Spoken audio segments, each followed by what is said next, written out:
बाप के हर डायरेक्शन पर चलकर स्वयं को कौड़ी से हीरे जैसा बनाने की, एक बाप की याद में रहकर स्वयं के वस्त्रों को स्वच्छ बनाने की। अब नए घर में चलना है, इसलिए इस पुराने घर से बेहद का वैराग रखने की। हमें नशा रहे कि इस पुराने कब्रिस्तान पर हम परिस्तान बनाएंगे। इस रूहानी नशे में रहकर उच्चतम पुरुषार्थ में तत्पर रहने की। हेवनली गॉडफादर की हम आत्माओं के लिए आज की मुरली से शिक्षाएं। ड्रामा में आत्माएं अपने अपने समय पर आती हैं। उनके आने का समय, उस समय की परिस्थितियां, परिवार के सदस्य, संबंध, संपर्क का प्रभाव, पुनर्जन्म का प्रभाव, अर्थात बहुत तरह की भिन्नता अपना प्रभाव डालती हैं, जिसकी वजह से आत्माएं आधार लेते हुए विस्मृत हो जाती हैं, स्वधर्म के विपरीत होकर पाठ बजाती हैं। हम सब भी पुनर्जन्म में आते आधार का विस्तार करते हुए विस्मृत होकर भूले करते हुए पाप कर बैठे। रहम दिल क्षमाशील परमपिता परमात्मा हम आत्माओं पर रहम करते हुए हमें राइटियस मार्ग पर चलने की विधि बताते हैं। हमारे उल्टे कर्मों को देखकर घृणा नहीं करते हैं, बल्कि हमें समझाते हैं कि कैसे विस्मृत होकर हम ऐसे उल्टे मार्ग पर चल पड़े हैं, और हमें ये भी समझ देते हैं कि बाद में आने वाली जो आत्माएं हैं वो हम आत्माओं को कॉपी करके उल्टे कर्म करती हैं। तो जब हम सब किसी भी आत्मा को अनराइटियस कर्मा करते हुए देखते हैं तो परमपिता परमात्मा हम आत्मा को समझ देते हैं कि हमें भी उन पर रहम करना है। घृणा दृष्टि नहीं रखनी है, बल्कि घृणा दृष्टि जो बन गई है उसको समाप्त करने वाला नॉलेजफुल बनना है। समझ देते हैं वरदाता परमपिता परमात्मा कि ओरिजिनल में आत्माएं परमधाम निवासी हैं, सतोगुणी संस्कार वाली हैं। संस्कारों में मिलावट तो पुनर्जन्म में आते हुए सारी मिलावट हुई है। इस विधि से एक दो के संस्कारों को जानकर संस्कार परिवर्तन की लगन में हमको रहना है। हमें ये तो बिल्कुल नहीं सोचना है कि ये तो है ही ऐसे। आग विकारों की सभी जगह लगी हुई है, हर आत्मा विस्मृत है, लेकिन परमात्म ज्ञान से हमें समझ मिलती है कि लगी हुई आग को देखकर हमें टिक्का टिप्पणी नहीं करनी है, हमें संस्कारों से नहीं टकराना है, बल्कि आग को बुझाने का कार्य करना है। समझ मिली है? तो आत्मा भाइयों का संस्कार परिवर्तन करने का सहयोग देना है। स्वयं को परिवर्तन कर निर्विघ्न रहना है। किसी के भी विस्मृत व्यवहार का प्रभाव हम पर न पड़े,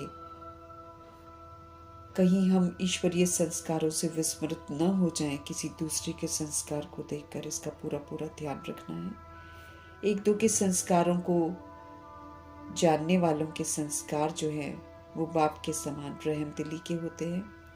रहम की दृष्टि घृणा दृष्टि को समाप्त कर देती है। ऐसे जो रहम दिल बच्चे होते हैं वे कभी भी आपस में लड़ते झगड़ते नहीं हैं, मतभेद में नहीं आते हैं, तू मैं नहीं करते हैं, बल्कि वे श्रीमत पर एक्यूरेसी से चलने वाले, बाहरी प्रभाव लगाव दबाव से मुक्त सपूत बनकर सबूत देते हैं। वरदान को विधि पूर्वक प्रयोग में लाकर फलीभूत करना है। संगम युग में स्व की परमात्मा की पहचान मिलती है। उनके संग रहने का, उनके साथ सर्व संबंध बनाने का अवसर मिलता है।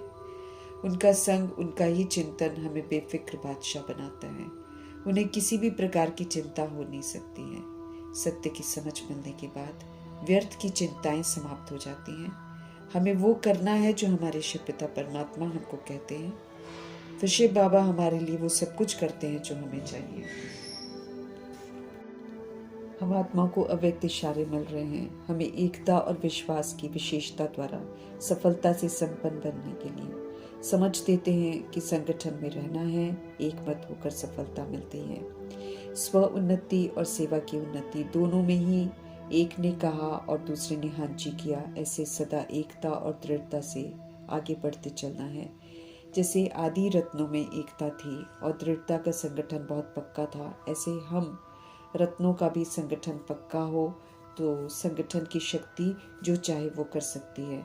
कल पहले भी संगठन की शक्ति की विजय हुई थी, जिसका यादगार 5 पांडव दिखाते हैं। 5 इसलिए क्योंकि 16,108 करोड़ आत्माओं में से 108 आत्माएं हैं जो संगठित होकर एकता और विश्वास की विशेषता के द्वारा सफलता से संपन्न बनते हैं।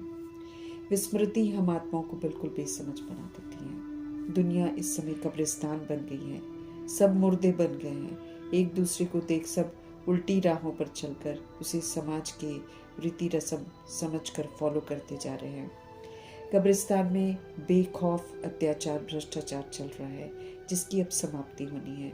उसके पहले मीठे परमपिता परमात्मा परिस्तान बनाने की समझ दे रहे हैं। जितना हम सब श्रीमत पर चलते रहेंगे उतना परिस्तान बनाने में मददगार बनते रहेंगे। परिस्तान बनाने में मददगार बनना है हमें, इसलिए हमारा इस पुरानी दुनिया कब्रिस्तान से पूरा वैराग चाहिए। वैराग नहीं होगा पूरा तो फिर कब्रिस्तान का आकर्षण हमें अपनी तरफ खींचता रहेगा। निरअहंकारी निराकार परमपिता परमात्मा हम चीची बन गई निराकार आत्माओं को सत्य से परिचित कराकर फिर से स्वच्छ, फिर से सच्चा बना रहे हैं। समझ देते हैं कि जब हम आत्मा रूपी वस्त्र स्वच्छ बन जाएंगे तो शरीर भी हमारे को शुद्ध मिलेगा। स्वयं को धोबी वंडरफुल सर्वेंट कहकर ऊंचे से ऊंचे परमपिता परमात्मा हम आत्माओं को दैहिक अहंकार से मुक्त होकर निरअहंकारी बनने की समझ देते हैं। ओम शांति अर्थ सहित बोलना है, स्मृति में रहना है कि भाई हम शांत स्वरूप आत्मा है, शांति धाम की रहने वाली हैं और शांति के सागर परमपिता परमात्मा की संतान है। इसी स्मृति से ओम शांति बोलेंगे तो हम दूसरी सोल्स को भी इस सत्य से परिचित कराने में सफल हो जाएंगे। पुनः हम शांति के स्वधर्म में हमें स्थित होना है। हम आत्माएं कर्म इंद्रियों का आधार लेकर पाठ बजाती हैं। जब कर्म इंद्रियां राज करना शुरू करती हैं तो आत्मा को क्रिमिनल बना देती हैं, बोझिल बनाकर थका देती हैं। अभी हमें मीठे परमपिता परमात्मा इन कर्म इंद्रियों को राजा बनकर श्रीमत प्रमाण चलने की समझ दे रहे हैं। तो इन कर्म इंद्रियों को श्रीमत प्रमाण चलाकर अब हमें इनको सिविल बनाना है, क्रिमिनल पना सारा खत्म करना है। समझ मिली है कि हम आत्माएं अविनाशी हैं, हम आत्माओं के शरीर जो है वो विनाशी हैं। इस अंतर को समझते हुए हमें अब शरीर के वशीभूत होकर पाठ नहीं बजाना है, बल्कि पूरे होश में आत्मा के स्वधर्म में रहकर पाठ बजाते हुए हमें सतो प्रधान बनना है। योग अग्नि से हमें विस्मृत होकर की हुई धारणा को अर्थात तमो प्रधानता को भस्म करना है। हम आत्माओं को फिर से निखरना है। अब और पाप हमको नहीं करने हैं। अब तो हमें पतित पावन बीज रूप शिव पिता परमात्मा की याद में रहकर उनसे ही वर्षा लेना है। हमें याद में रहकर समझ से अपने अंदर के आसुरीपन को, अंदर विराजमान कंस, रावण, अकासुर, बकासुर, जरासंधी, दुर्योधन, दुशासन, धृतराष्ट्र इत्यादि को खत्म करना है। अर्थात अब हमें आसुरीपन को यूज नहीं करना है। योग बल से हमें आसुरी 5 विकारों पर काम, क्रोध, लोभ, मोह, अहंकार और उनके बाल बच्चों पर विजय प्राप्त करनी है। स्वयं को आत्मा समझ परमपिता परमात्मा से जब हम योग लगाते हैं तो हमको बल मिलता है, जिस बल से हम विकारों को यूज नहीं करने की ताकत जो होती है उसको प्राप्त करके उसमें कामयाब हो जाते हैं। इसलिए हमें योग बल बहुत जमा करना है। किसी तरह की स्थूल हिंसा नहीं करते हैं, लेकिन बाबा अहिंसक विधि से हम आत्माओं को फिर से डबल अहिंसक बनाते हैं। समझ देते हैं कि ये जो काम विकार है, ये जो कामनाएं हैं, ये सबसे गंदा विकार है जो हम आत्माओं को दुर्गति की तरफ लेकर जाता है। तो जब आत्मा अपने स्वधर्म के विपरीत जाकर काम विकार में जाती है तो फिर उसको क्रोध भी आता है, फिर उसको लोभ भी आता है, मोह भी आता है, अहंकार भी आता है, फिर ये बढ़ता ही चला जाता है। तो इससे जड़ से खत्म करके हमको डबल अहिंसक बनना है। सबसे बड़ा पाप ये काम विकार है, जिसको आज के समाज ने सर्टिफिकेट देकर इसे जायज़ बना दिया है। परंतु यही काम विकार जो है आज चरम सीमा पर पहुंच गया है, जिसकी वजह से आत्माएं जो है एक दूसरे के साथ आत्मघात करती हैं। आत्मा की शक्ति काम विकार में जाने से घटती है और आत्मा जब काम विकार में जाती है तभी उसको दुख रोग लगते हैं। तो अब हमें विकार में नहीं जाना है। देवताओं की जो महिमा है सर्वगुण संपन्न बनने की, सोलह कला संपूर्ण बनने की, मर्यादा पुरुषोत्तम बनने की, संपूर्ण अहिंसक बनने की और संपूर्ण निर्विकारी बनने की, तो ये जो विशेषताएं हैं ये हम आत्माओं को अभी अपने में धारण करनी है। बाबा कहते दुनिया तो पतित बन गई है, लेकिन अगर देखा जाए तो विस्मृति के कारण सब लोग एक दूसरे को कॉपी करके ऐसे बन गए हैं। इसलिए बाबा सभी को निर्दोष दृष्टि से ही देखते हैं। यही वजह है कि ड्रामा भी थोड़ा रुक जाता है, प्रकृति भी थोड़ा रुक जाती है, और परमपिता परमात्मा ड्रामा में प्रवेश करके हम आत्मा को सही मार्ग दिखाकर फिर से सही बनकर अपना करेक्शन करके सतो प्रधानता धारण करके सतो प्रधान सृष्टि बनाकर अपने आप को सजाओं से मुक्त करने की विधि बताते हैं। आधा कल्प की भक्ति करते हुए भी हम आत्माएं दुर्गति में चली जाती हैं, इसलिए इस समय भक्ति से वैराग आता है, क्योंकि प्राप्ति कुछ होती नहीं है। अब ये पुरानी दुनिया से पूरा हमको वैराग चाहिए, किसी भी आकर्षण में नहीं रहना है, क्योंकि जब तक हम आकर्षण में रहेंगे हम नई दुनिया के लिए पुरुषार्थ नहीं कर पाएंगे। पुरानी दुनिया खत्म होनी है, इसका विनाश जरूर होना है, इससे अब कोई भी लगाव नहीं रखना है। जो आने वाली दुनिया है उसमें जाने के लिए हमको तैयारी करनी है। समझना है कि ये अभी नर्क है और स्वर्ग में चलने की तैयारी करनी है। दंत कथाएं जो हमने आधा कल्प सुनी है, उन दंत कथाओं को अब बिल्कुल नहीं सुनना है। अब जो सच्ची कथा जो भगवान सुना रहे हैं, अर्थात जो हमें मुरली मिल रही है, यही सत्यनारायण की कथा है, तो यही तीसरी की कथा है, तो यही अमरनाथ कथा है। इसको प्रैक्टिकल में समझना है, अमल में लाना है और सच्चा पांडव बनना है। देह अभिमान से मुक्त होना है और प्रीत बुद्धि बनकर परमपिता परमात्मा की शिक्षाओं पर चलकर हमें संपन्न और संपूर्ण बनना है। एक परमपिता परमात्मा के ज्ञान के अनुसार ही हमको चलना है और पूरा वर्षा प्राप्त करना है। थोड़े समय के लिए परमपिता परमात्मा साकार में आते हैं, तो अब उन्हीं का संग हमें करना है। सुप्रीम रूह इस समय हम आत्मा को रूहानी विद्या दे रहे हैं, तो इसी रूहानी विद्या के अनुसार हमको चलना है। सभी आत्माओं के अंदर इस समय रावण विराजमान है, लेकिन आत्माएं इस बात से अनजान है। अभी इस रावण की समाप्ति होनी है, तो जब सबके आत्मा के अंदर से रावण की समाप्ति होगी, तब उसको बेहद का दशहरा कहते हैं। ये बेहद का दशहरा बाबा कहते हैं अभी होना है। सारी सृष्टि पर जो रावण राज्य है वो अब समाप्त होना है। समझ देते हैं कि रावण के राज्य की वजह से सारी पृथ्वी ही इस समय लंका है। रावण इस समय बेहद में मौजूद है, सारी सृष्टि पर ही वो राज्य कर रहे हैं।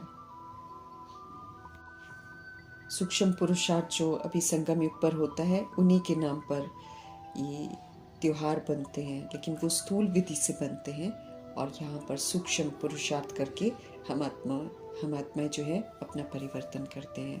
हम पवित्रता की प्रतिज्ञा करते हैं, निभाते हैं, और बाबा फिर हमारी रक्षा करते हैं। इसकी यादगार में लोग रक्षाबंधन मनाते हैं, और फिर बाबा हमको समझ देते हैं कैसे हम आत्माएं आपस में भाई भाई हैं। और फिर ये भी हमको समझ मिलती है कि जब तक हम ब्राह्मण हैं तब तक हम आपस में ब्रदर सिस्टर हैं, तो कैसे पवित्र रहना चाहिए। इसकी यादगार में आज लोग भाई बहन बनकर रक्षाबंधन का त्यौहार मनाते हैं। तो हम आत्माएं जब विकारों को ख़त्म करेंगे सर्वशक्तियों को धारण करके, तो फिर बेहद का दशहरा होगा।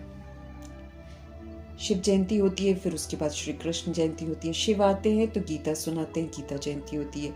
गीता को सुनकर फिर ब्रह्मा जी कृष्ण बनते हैं, तो कृष्ण जयंती होती है। सारा राज जो ड्रामा का है, भक्ति हम करते हैं, त्योहार हम मनाते हैं, यादगार हम बनाते हैं, लेकिन इसकी जो समझ है वो मीठे परमात्मा कर देते हैं, इसका आध्यात्मिक अर्थ देते हैं।